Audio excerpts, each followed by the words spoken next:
de la provente est substituée à 20%.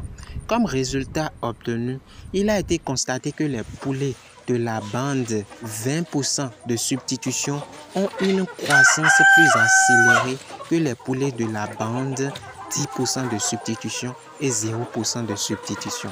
En plus, le taux de mortalité est de 0% pour la bande 20% de substitution, 5% pour la bande 10% de substitution et 15% pour la bande 0% de substitution.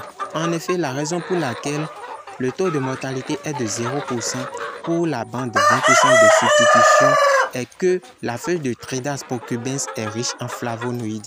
Les flavonoïdes ont des propriétés anti-stress qui inhibent les effets néfastes que le stress peut engendrer chez les poulets. Vous devez savoir, chers amis agripreneurs modernes, que l'une des contraintes fondamentales aujourd'hui dans l'élevage avicole dans les pays tropicaux réside dans les facteurs de stress auxquels les poulets sont soumis dans nos différents élevages. Et vous devez savoir les facteurs responsables du stress chez les poulets afin de pouvoir les éviter. Les sources de stress les plus courantes dans l'élevage des poulets sont l'excès de chaleur ou le froid qui affectent sérieusement la croissance des poulets. Ainsi donc, s'il n'y a pas de stress, les poulets consomment bien et croissent rapidement. De même, le Tridas purpurens renferme naturellement des facteurs déparasitants et antimicrobiens.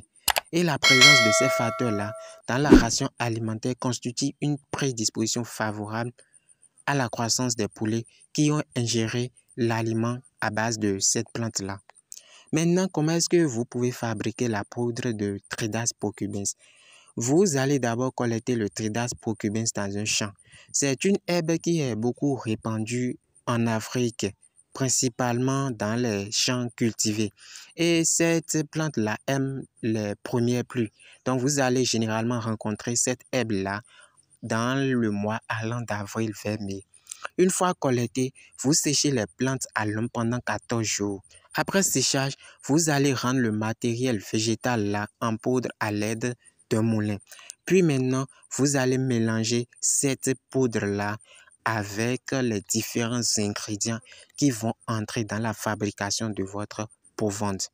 Et comme conclusion de cette vidéo, sachez que pour substituer le tourteau de soja dans vos différentes proventes, vous allez faire une substitution à 20% puisque c'est ça qui a donné le très bon résultat. Si vous avez apprécié la vidéo, laissez-moi un j'aime et partagez la vidéo. Je vous invite à cliquer sur le lien en description pour intégrer mon groupe d'entraide des agripreneurs modernes.